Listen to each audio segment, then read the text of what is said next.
বন্ধুরা, welcome back to my channel HTB Suman চ্যানেলে তোমাদের সবাইকে জানাচ্ছি স্বাগত। তো আজকের ভিডিওটিতে তোমরা দেখতে চলেছো বর্ধমান কৃষকগঞ্জ চটিতে এই বছর দুর্গাপুজোর থিম প্যান্ডেল প্রস্তুতি। আর এই বছর থিম প্যান্ডেলটি হচ্ছে বুদ্ধং শরণং গচ্ছামি, অর্থাৎ গৌতম বুদ্ধকে নিয়ে এই প্যান্ডেলটি তৈরি করা হয়েছে এবং এই প্যান্ডেলটি খুবই ইউনিক ধরনের হচ্ছে। তো আর বেশি কথা নয়, তোমরা ভিডিওটি দেখো, আশা করি তোমাদের ভিডিওটি ভালো লাগবে। বর্তমান কৃষকগঞ্জ চটির দুর্গাপুজোর প্যান্ডেলটি একদম রাস্তার ধারেই হয়। আর এইখানে আসতে গেলে একদম লক্ষ্মীপুর মাঠ যেতে যে রাস্তাটা পড়ে, অর্থাৎ গোলাপবাগ মোড় থেকে একদম সোজা গিয়েই বাঁ দিকেই পড়ে কৃষকগঞ্জ চটির এই প্যান্ডেলটি। আর এখানে ব্যানারে একদম সুন্দরভাবে দিয়ে দিয়েছে এই বছর থিম কি। তো এই বছর থিম হচ্ছে বুদ্ধং শরণং গচ্ছামি। তো এই প্যান্ডেলের এন্ট্রি পথ হচ্ছে এটা। তো আমি এখন জাস্ট এবার ভেতরে প্রবেশ করলাম। আর ভেতরে প্যান্ডেল তৈরি শিল্পীরা কাজ করছে। আর আমি তোমাদেরকে প্যান্ডেলটা চারপাশটা ঘুরে দেখাচ্ছি। আর এখন যেহেতু বাটামের কাজ হচ্ছে, পুরোপুরিভাবে প্যান্ডেলটা মানে কমপ্লিট যাকে বলে সেটা এখনও হয়নি। আর আমি তোমাদেরকে এটা প্রস্তুতি দেখাচ্ছি। তোমরা যারা আমার চ্যানেলে নতুন এসছো, ভিজিট করেছো, অবশ্যই তোমরা দেখেই বুঝতে পারছো যে এটি একটি প্রস্তুতির ভিডিও। আর এখানে কিন্তু অনেক রকমের প্যান্ডেলেরও কাজ চলছে। তো সামনে হচ্ছে স্টেজ, আর শিল্পীরা কিন্তু দিনরাত এক করে কাজ করছে, কারণ পুজো আর বেশি দেরি নেই। তাই এই কটা দিনের মধ্যেই প্যান্ডেলটাকে তৈরি করে ফেলতে হবে। আর ওপরের ভিউটা দেখো, ওপরের ভিউটা কিন্তু খুব সুন্দর লাগছে। আর প্রত্যেক বছর কৃষকগঞ্জ চটির প্যান্ডেল বিরাট বড় হয় তা না, মোটামুটি বড় হয়, কিন্তু প্যান্ডেলের মধ্যে একটা ইউনিক থাকে যেটা দেখলে সবারই বেশ ভালো লাগে একটা।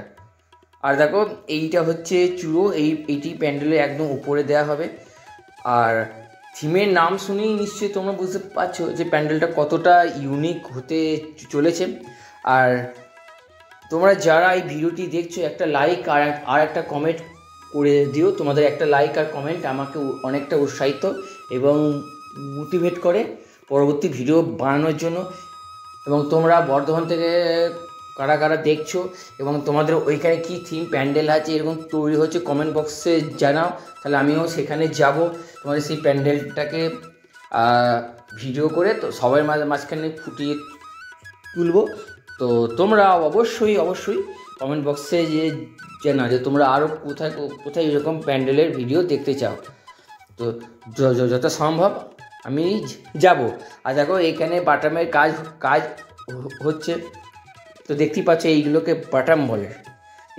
এই বাটামের কাজ যত তাড়াতাড়ি সম্ভব, প্যান্ডেলের বাকি কাজগুলো তত তাড়াতাড়ি কিন্তু হয়ে যাবে।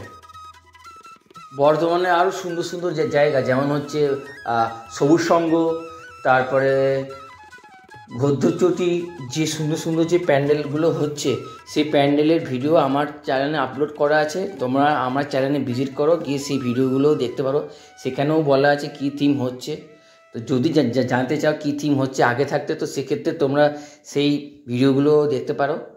সেইখান থেকে দেখলে তোমরা বুঝতে পারবে এবং তোমরা নিজেদের মতো করে ষষ্ঠী, সপ্তমী, অষ্টমী, নবমী, দশমী করে একটা ডেস্ক ফিক্স নিশ্চয়ই তোমরা করবে যে কোন দিন কোন ঠাকুরগুলো তোমরা দেখবে।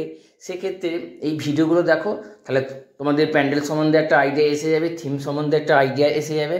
সেই বুঝে তোমরা প্ল্যানিং করতে পারবে এই বছর দুর্গা পুজোর জন্য, তাই না?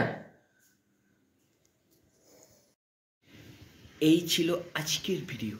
এই ভিডিওটি তোমাদের যদি ভালো লেগে থাকে, অবশ্যই একটা like, comment, share and subscribe করে দাও। পরবর্তীকালে যখনই কোনো ভিডিও ছাড়বো সবার আগে তোমরা দেখতে পাবে। তো বন্ধুরা, টাটা, দেখা হচ্ছে পরবর্তী ভিডিওতে।